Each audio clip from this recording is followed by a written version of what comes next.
breakthrough. That was a breakthrough, all right, but as soon as we were pals again, my buddy and me, we got accustomed to the new conditions and the voice vanished. I wish that I had stayed tuned back then. It would have spared me sweat and tears. But nope, doing it properly, the slow way, one step at a time, that is the thing.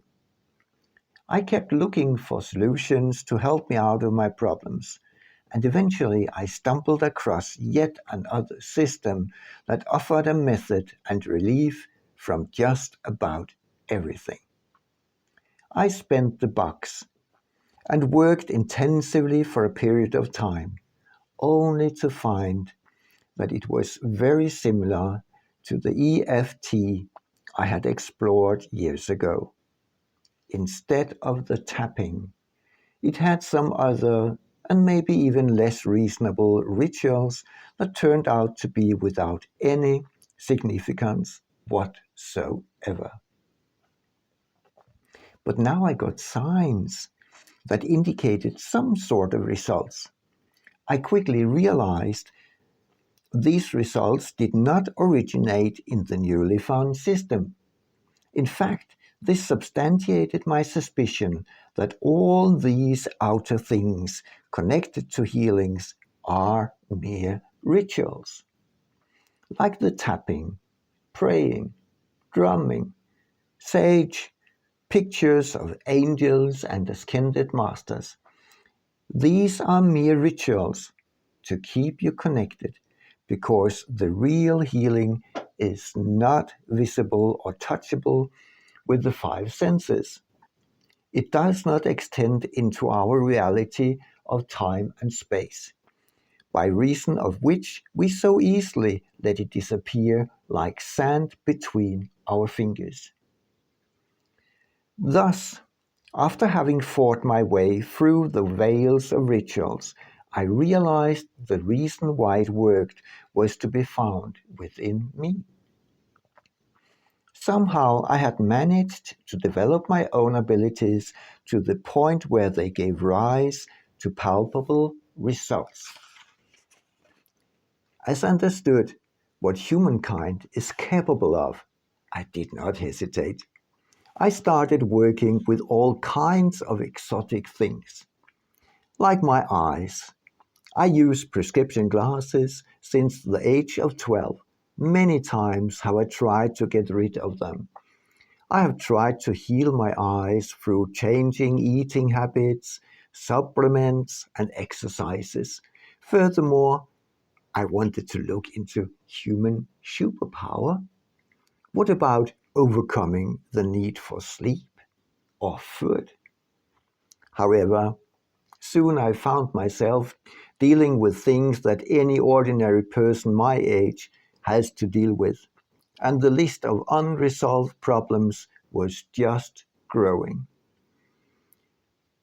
Everlasting stress, bad sleep, reduced heart rate variability, reduced balance, dizziness, and so on. So the dreams of the superhuman were beached for some unforeseeable time to come. And I was occupied trying to overcome these common issues that everybody will face, lest they learn to treat their body in the right state of mind, and best, of course, already as a child. The right state of mind. Yes, I was searching for therapeutic measures, and yet the understanding grew that the state of mind played some kind of role even in the matter of health.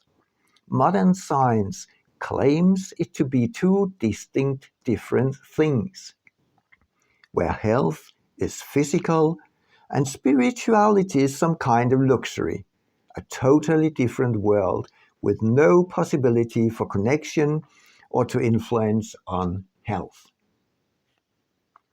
This path took me through a year of training with daily practice, a course in miracles, 365 exercises, 365 twists, on how to calm the ego and reconnect to God.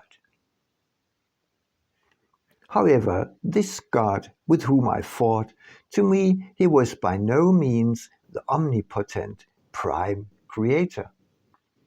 Obviously, he was that which is reflected in, replaced by, or obscured by the ego, the higher self.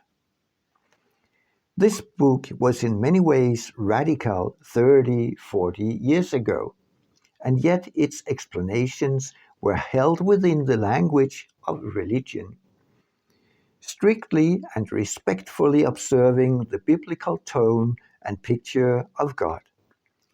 Whereas this is helpful for the naive believer, the rationalists and thinkers may not be satisfied to the same extent. In this respect, the English engineer David McGrady clears the table, already with the front page of his book, The Great Simulator. The stage is set. You are not here, not on Earth. The name itself, The Great Simulator, does not leave anything to the imagination. The world as we know it is nothing but one big simulator.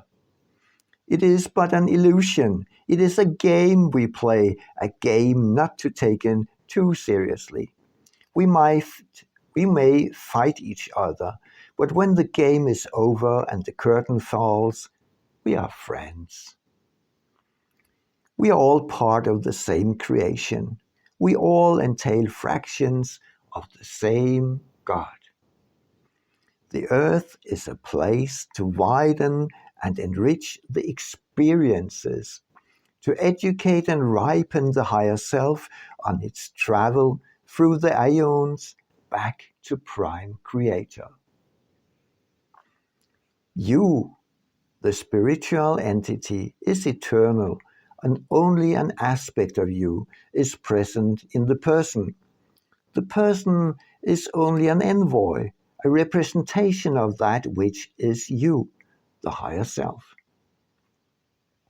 More so, the book claims to be a user's manual as of how to operate a human person.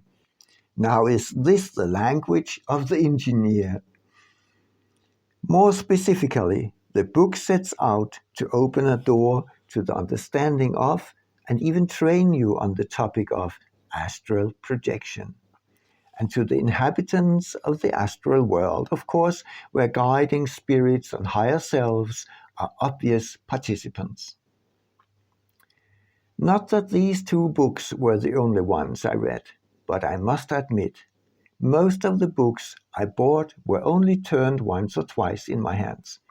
I only read a few pages to understand that they contained but a scaffold for feelings imposed by the author.